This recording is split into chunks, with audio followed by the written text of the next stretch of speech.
We're back. It's me. It's the GOC. Part 2 on the road. Drop an elbow on that like button. Share, subscribe, leave a comment, become a member, and say hello to my mod, my brother, from Austin, Nance, all the way down there in Bama. Roll Tide. Thank you, brother, for always being here. Holding it down, keeping it real, and maintaining. One man, unique, unedited, unscripted, raw dog for you, the fan. As I said in part 1, heading down to the Rib House. Owner Big Steve Tracy, the private partner, silent partner of Paradise Alley Pro Wrestling. We have a meeting with the board, a meeting with the booker, the owner, talking venues, talking storylines, talking talent. So if you're all out there, listen down at Paradise Alley Pro Wrestling. And of course, here on Guardian of Chaos, the YouTube channel for Chaos Corner. Over on X, at Big Daddy GOC. And of course, on Rumble, Guardian of Chaos. I hope you're watching. These are our biannual, used to be quarterly meetings, but we're holding off a little bit now. So that's where I'm headed. I gotta obey all the laws here too. Going down to meet with the owner, Mario Mancini. You guys know the credentials. I don't have to continue to say it. We're waiting for the conference call from Pretty Paul Roma, our head trainer. Double P, Paul Perez will be there. The enforcer, Kevin Sabin, will be there. I'm not sure about the voice, Tom Sabin, if he'll be there. I know Big Steve will be there. And we got a lot to talk about. We have a lot to cover. In the meantime, we're going to listen in to Pro Wrestling Nation. Busted Open, Pro Wrestling Nation 24/7. Right now, Killer Kross is on with Bishop Dyer. So let's listen in. Leave a comment in the live premiere chat. One man, and it's me, the GOC. We're going to hit a lot of traffic here. Heading to the Rib House. I'm starving. Let's listen in. Go back and check out part 1. And hit the fucking like button if you're here, please. Myself with the volume turned up, and I feel like I'm at a point in my life where I actually know who I am, because there's a lot of people in the world, and I'm not throwing shade, I'm just saying there's a lot of people in the world who really think they have a good grasp of who they are, but unless they've been through a lot of adversity and they've been challenged and they've had to endure some suffering, you never really know what you're made of. And all the stories it's a valid point by Killer Kross. I can attest to that. Really true. You yourself, like, you don't know what you're made of until you go through some stuff. And I've been through some stuff in life, and I feel like I can accurately... Again, to my point of what I say on every podcast. Well, this isn't a fucking podcast. This is a show. Stay mentally, emotionally, physically, and spiritually fit. And I'm just happy. I'm really happy with where I'm at. First of all, that's amazing. Like, that's beautiful. Like, you get to find yourself and figure out. Is that Nick Nemeth? Also, no, Ryan. No, Nick Nemeth. Like, so Dolph Ziggler, Dirk Diggler. Relatives of mine, my parents are like, "Oh yeah, have fun at work." And you're like, "Yeah, I'm doing." They think I work one day a week, and it's like a fun thing. I'm on vacation, and then you're kind of mindlessly going through town sometimes. But sometimes there's something where a genuine story affects you, or a moment, or things that you've been working on yourself, and that's when we get to see, as fans, we get to see like the real guy behind the character, the real aspects, and that we, much like you both said, we can all totally understand that, and like, oh, I can see where he's coming from. This is a great Kross moment. Is an unbelievable talent. Person. I came to see misused in WWE. And now I'm getting to meet the person behind the character. Doing great on the indies, where a lot of these guys can make a living. That's what sticks out a lot. We talk about it, like, oh yeah, it's a killer match. Great. We remember it sometimes, the couple moments, but the moments leading up to it, the human experience before it and after it, you being able, like, it's been, you said, the last 8 or 9 months, and you're really finding yourself. It's really cool. And to see you do that and grow as a person, but then let everyone else see these stories and this different side of you when the bell rings for the second time and it's done. And you go, thank you for watching this show. Here's why I'm doing this. This was my dream, and what it's like, all those emotions, I think that's what's drawing so many more people to you. Do you think that's the reason? Like the great stories and emotions that you have in between the wrestling too? 100%. I think that it's been this way for a long time with wrestling, being able to connect through authenticity. But right now, there's a massive cultural shift in the wrestling fan base today. I don't think a lot of people inside the business unless you're in the ring or even really able to understand. Like, And this is what I've been there's pattern saying recognition on this with the channel. fan base, and they are searching That's why this channel's consciously and unique, subconsciously different, for no better than authenticity, anyone else. like that real, true connection. They need that. If things feel too controlled, or they're being told what to like or what to dislike, or hey, just enjoy the show, and you know they're saying that hey, you don't understand nuance, you didn't get it. Well, what good is nuance if it's no one's enjoying it? They're not falling for that stuff anymore. They're looking for this, what you and I are talking about right now, and you can't create this. They'll sniff it out. It's got to be real. And I feel like we're getting that on the independent LaGreca. level in pro wrestling. You know, like, because it feels like that's where you could truly be yourself and be who you are. And like you said, fans are smart. Like, I feel like a lot of people think that wrestling fans just like take it, like it's like, you know, like we said earlier, Nick, like eat your vegetables, it's good for you, shove it down your throat and enjoy it. But like on the independent level, you know what's authentic and what's not. And I feel like that's why you get a show like ACW where it's completely sold out. You're not ACW, talking excellent promotion. 200-300 people. You're talking thousands of people that are going to buy a ticket.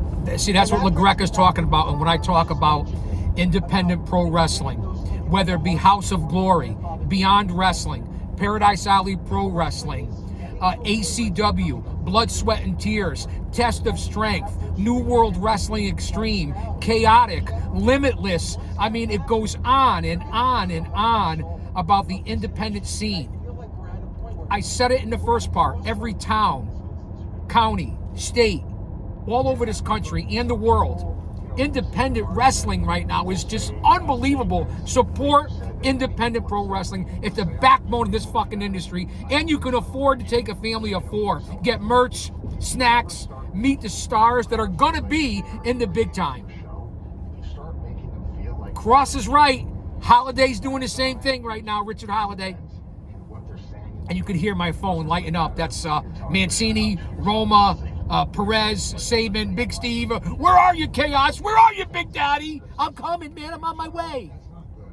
It is 5:50 Eastern Standard Time, 39 degrees, here in the shadows of Titan Towers. Let's listen back in. But I just don't think, as an industry, we should be wary of alienating the audience. They are paying to be there, and they are part of the show. And how they feel about what we're doing is actually really important. That's kind of what steers us in all directions, right? I don't know. Yeah, absolutely. That's true. That's true. And both of you guys talk about the connections and the fans being a part of it and knowing when it's authentic or not. I that's a great point, and it's not independent wrestling is doing fantastic, I think. And this timing, like I just got, I'm going on 3 years of going everywhere at TNA and traveling the world.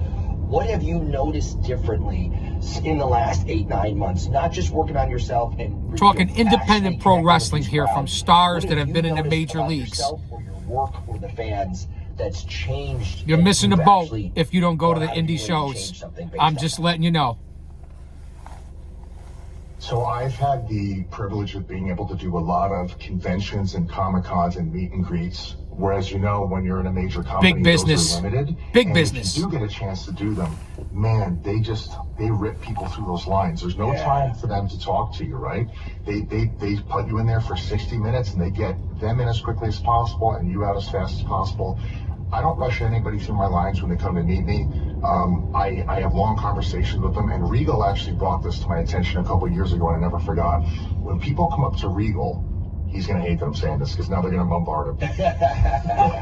When people come up to Regal, he asks them questions about what they like and what they dislike about, whatever it is that they're asking him about, because he wants genuine, real feedback. Listen, I hope your notebooks are out. I have done that ever since, and I do that at the I hope your notebooks are out. Conventions and the Comic-Cons.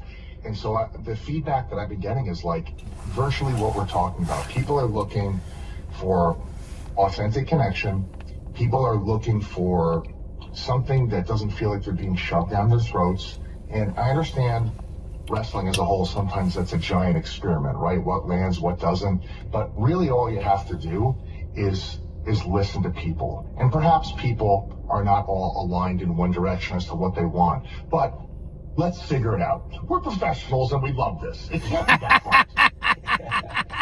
know, talk about that connection, because since leaving the WWE, and you've been out there on the independents, and your book Life is Fighting, and you've done a lot of connecting with the audience when that book was released. Talk about that connection that you now have with the fans. So, yeah, writing the book was terrifying for me, because again, that was another situation. That was like my first big experiment of just letting people know what I'm actually like, right? I could play into all of my inspirations and all the things that I like from film and novels and wrestling. Thanks for being here, everyone. I mean that from the bottom of my heart. You know why I'm here. Motivation, passion. And what I kind of had to go through and endure. And barely make a nickel from this, and we know that a nickel ain't worth a dime anymore. It's a really weird thing, man. Or is it a dime ain't worth a nickel? I don't know. I'm as confused as a baby at Hooters. You just, in a very naive, accidental way, you feel like you're isolated in your issues. But until you actually get the courage to put it out there and start talking to people, and for me it was the book discussing things that I went through, we're all kind of going through the same things. We're all in parallel lanes. A lot of people, like, it's the human condition to try to figure out what it is that we want to do with our lives, and are we doing it right now, and all of the layers that we have. Is this really me? Is this even who I want to be? Like, one of the biggest lessons that I learned writing the book is you got to be really careful what you get good at in life, because it requires practice. And if you're practicing bad things, then you can become a very bad person. And one of the things I talked about in the book was I had like a 0 to 100. Fans, we're listening to Killer Kross. And I was involved in a lot of like combat independent pro wrestling. Can learn a lot. Those types of behavioral patterns. Plus, I was bouncing. I was always in violent environments all the time. And my sounds like the GOC. Violent failed environments. really quickly. And people that I meet, they've talked about having some of the same tendencies that they've had to overcome. I talked about the passing of relatives in the book. People talked to me about how they've been able to work through that and how the book helped them. Ultimately, a lot of the personal stuff I discussed in the book, people have had parallel experiences, and they've come to me and said that the book has helped them, which was not even something I was even thinking was going to happen when I wrote this at all. I didn't think that the book had any sort of capacity to really help people. I was just hoping it was going to entertain them. So that, to me, I'm just very happy about that. I didn't know how it was going to be received. I really didn't. I thought maybe there's a potential that people read this and go, something's wrong with this guy. Something like, this guy is not who we thought he was. But it's been really good for me, and I'm glad people have enjoyed it, sincerely. I did, and it's all about relatability. You have a connection that with the audience, and you know this, and it's working, and it's thriving. Ain't that something? I can't wait to see what's next in your career, and I just had to have you on today after what I saw by a few landmarks, weekend. getting a little nostalgic. My old stomping grounds. Thanks for taking the time this morning and joining us. Truly appreciate it. Appreciate you guys. Thank you. All right, thank you, man. All right, Killer Kross, he has that connection, Nick, that we talked about. Nick, great. Excellent conversation with Killer Kross here on Busted Open, aka Pro Wrestling Nation 24/7. I am at my destination, guys. I'm sure. Sorry, this was a short ride. Not necessarily on the short bus, but we are at the Rib House, the original, with owner Big Steve Tracy, aka Big Dave Paradise. Rib House and ribs to go. Paradise Alley Pro Wrestling. I hope the talent finds this video, because we'll be talking about you.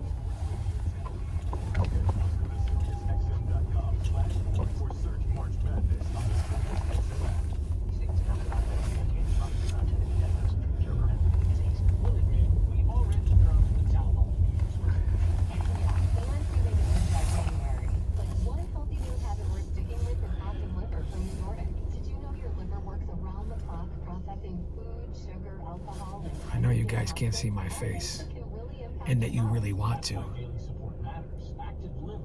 I think this is the enforcer right here.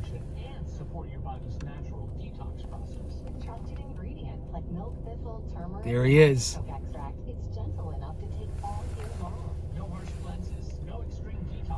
Very integral part of Paradise Alley Pro Wrestling. the enforcer, Kevin Saban. I'm not parking here. I can't even fit in here. Circling the lot. I always do my bringing out my background here, making sure everything is safe and secure, because that's what we do. You guys know my background. Read about it, learn about it, and you will understand what I'm talking about. All right, guys. I'll be back. Big things going on at Paradise Alley Pro Wrestling. Let me back up a little bit.